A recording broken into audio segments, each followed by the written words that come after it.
புதுக்கோட்டை மாவட்டம் அறந்தாங்கி அருகே உள்ள கோபாலப்பட்டினம் கிராமத்தில் கடந்த ஒரு வருடமாக குப்பைகள் தேங்கியிருப்பதாகவும் அதை பலமுறை அவர்கள் அரசு அதிகாரியிடம் கூறியும் குப்பை அல்லாததை கண்டித்து சாலை மறியல் போராட்டத்தில் ஈடுபட்டனர்.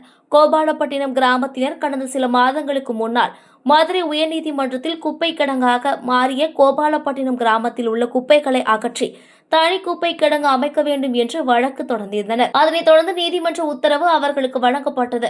உடனடியாக மாவட்ட ஆட்சியர் தலையிட்டு தனி கிடங்காக மாற்ற அறிவுறுத்தப்பட்டது. ஆனால் இதுவரை நடைமுறைப்படுத்தாமல் இருந்த மாவட்ட ஆட்சியரை பதவி நீக்கம் செய்ய கோரியும் ஒன்றிய ஆணையரையும் பதவி நீக்க கோரியும் சாலை மறியல் போராட்டத்தில் ஈடுபட்டனர். அதனால் பேருந்துகளில் குழந்தை மற்றும் உடல்நிலை சரியில்லாமல் இருந்தவர்களும் கொடூர வெயிலில் தாக்கத்தில் அவதிப்பட்டனர்.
நீதிமன்ற உத்தரவு மாவட்ட ஆட்சியர்களுக்கு வேண்டாம்.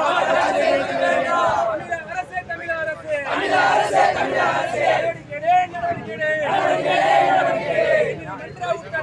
நீதிமன்ற உத்தரவு அதிகார மாவட்ட ஆட்சியர் மீது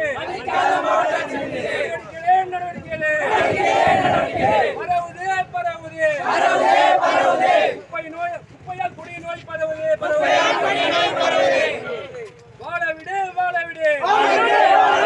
மக்களை சுகாதாரமாக வாழவிடு. பறிக்காதே. மக்களின் அடிப்படை உரிமையை படிக்காதே. அமல்படுத்து. நீதிமன்ற உத்தரவை உடனடியாக அமல்படுத்து. வேண்டும்.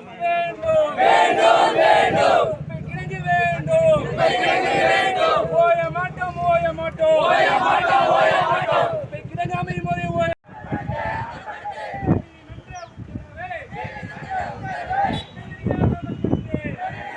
தெரியும். நீங்க போயிருப்பீங்க, போன வாரம் போயிருப்பீங்க. அந்த ஆர்டரையும் மதிக்கல. இதுவரை 2-3 வருஷம் ஆச்சு சார். இப்போ வரை கண்டம்ட்டு போயிட்டேன் சார். கண்டம்ட்டு போயிட்டு நீங்க அதிகாரிகள் பயப்பட மாட்டீங்கன்னா மக்கள் யாரை சார்